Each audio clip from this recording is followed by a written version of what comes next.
Sa totoo lang, maraming umaangal doon sa mga trust rating. May mga nagsasabi na mataas daw ang trust rating ni BP Sara pero wala namang ginagawa.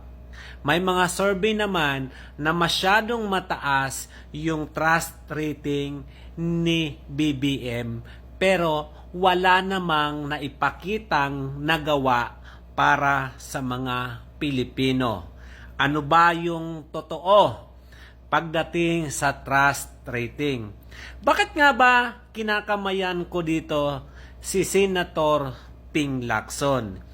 Hindi po ako nag-endorse kay Senator Ping Lacson.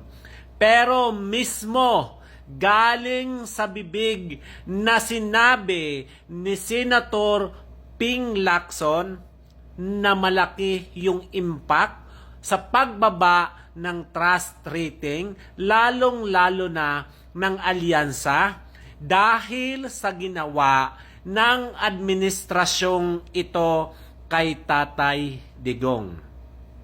Hindi natin pwedeng husgahan yung trust rating.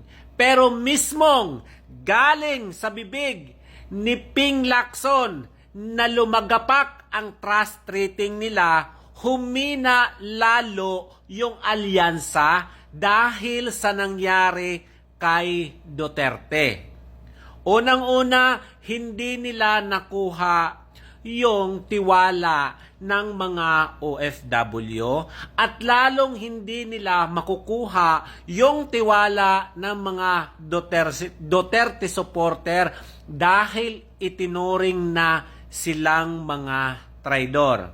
Alam naman natin na good standing ang mga ratings ng mga senador, lalong-lalo na yung mga re-electionist. At alam naman natin na sa mga Pilipino na good standing pa rin si Pampilo Lacson. Pero this time, talaga namang nawalan siya ng pag-asa na manalo. Nawalan siya ng pagkakataon at sinabi niya mismo na wala talagang pagkakataon na manalo dahil bumaba ang kanilang trust rating. Nawalan ng tiwala ang mga Pilipino sa kanila at pakiramdam ng iilan ay tinuring silang mga traidor. So, maglabas man kayo ng trust rating na mataas ang trust rating ni BBM, mataas ang trust rating ni BP Inday. Nakadepende pa rin sa trust rating ng isang presidente. Itaas nyo man ng itaas ang trust rating ni BBM, ano yung mga nagawa niya at ilatag nyo.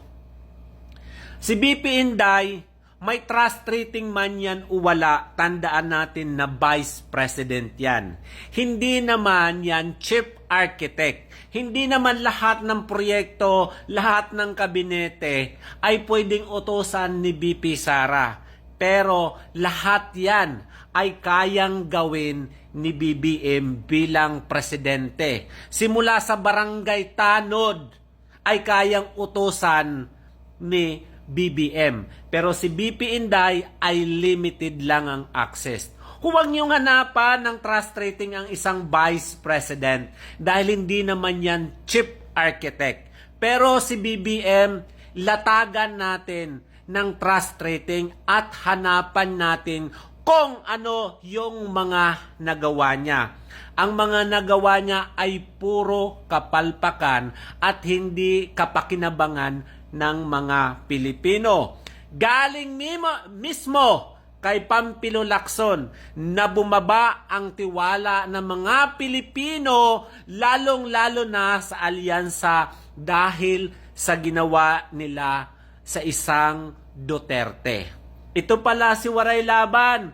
Kung gusto nyo ng maraming fake news na trust rating, follow for more.